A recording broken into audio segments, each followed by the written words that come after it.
Welcome to Wolf Tales, where you'll be hearing stories from our own staff and volunteers here at Wolf Connection. We'll also be speaking with artists, photographers, videographers, and musicians about the way the wolf has influenced their work.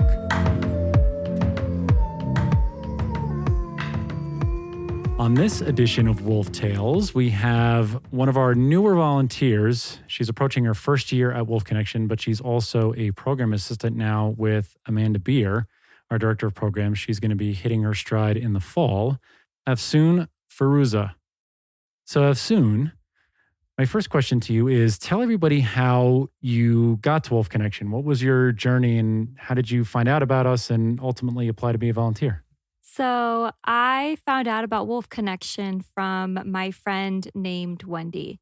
So I've always been looking for just a wildlife sanctuary that connected mental health.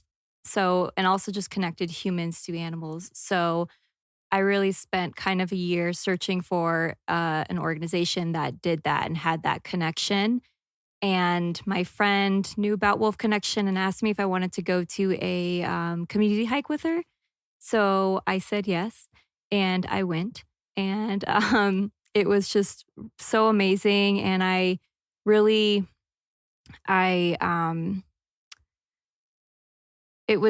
have no words for the experience, basically. So there was just so much heart and respect and love that was there. And so it wasn't just like a wildlife sanctuary visit. It was just an ultimate experience of connecting to the land, connecting to the people, and connecting to the wolves, and something that I've never experienced in my life. So, and I ended up at Wolf Connection because after that event, I had to volunteer. And so that's how I got there.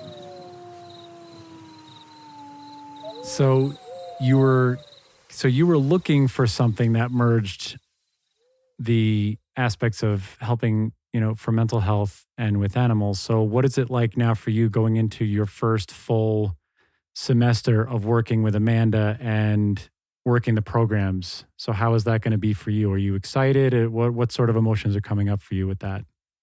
Yeah, so I'm from what I've experienced thus far, it's been really amazing to see the transformation from the moment anybody steps on this property and then the moment that they leave. And so it's been just really amazing. And I think that's all I can really say about that. But I mean, I'm very, very excited for what's coming up because there's just so many different types of programs. So it's not just reaching one specific audience. It's the youth in foster care. And then also we're doing like the women's veterans program. So it's reaching so many different types of audiences, which is very important to me. And so has there been a wolf that you've connected with or learned anything from in your first year here that's really stuck with you and that's sort of made a change in the way you are as a person since you first started at Wolf Connection? Yes, there has. So, and this is just the first one that came to my mind with who's impacted me right now in this moment in my heart. And that's been Max. So Max is one of our no-touch wolves. And so I knew that going in to the situation. And I started scooping and cleaning his waters.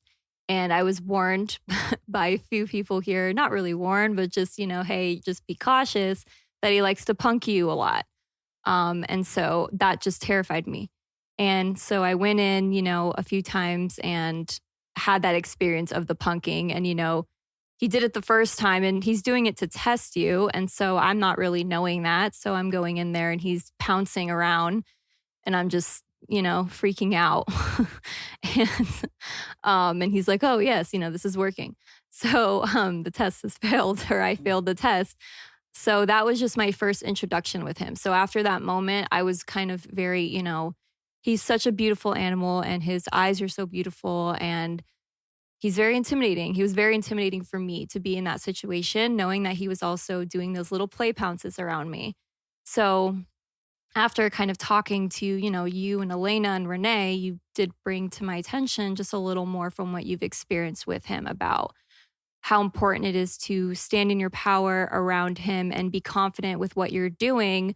Otherwise, he's kind of, little confused why you're not in your power because he's in his power. So for me, that was like, okay, well, all right, let me just kind of process that, come back. And I, not going to lie, I didn't look forward to scooping his water or his poop and cleaning his waters every day. I was like terrified to go in there and I was not looking forward to it because I was like, I don't know what's going to happen. So, one day I went in there and I'm like, okay, all right, I'm going to be confident. I'm not going to doubt what I'm doing. And I'm just going to be very consistent and persistent. And so he was kind of testing me when I was going in there. And so I, claimed my space. So once he saw that I claimed my space, he kind of left. And he didn't, come towards me or do any play pouncing after that. So I did my job. And I walked out of there. And then I kind of just stood by the fence and he walked over to the fence and then he just kind of leaned his body into the fence. And so, he is a no touch. But with the animals here, if they are inviting you for that affection and for that touch, we definitely, make our own judgment with that situation. And so I gave him his space, even though he pushed his body to the fence because he wanted to be pet. I felt like he was like, okay, this is going to work. And I still didn't do it because I'm like, I want to respect the fact that he doesn't want to get touched, but he just wouldn't leave. So he kind of leaned in a little more and then I pet him. So for me, that was it was such an amazing experience because after I was confident, then he was like, okay, well, I respect you now because you respect yourself kind of thing. So, yeah, that was Max. So, that was cool. Looking to support Wolf Connection or sponsor one of the wolves in our pack? Just go to wolfconnection.org, click on the donate tab, and find out more information.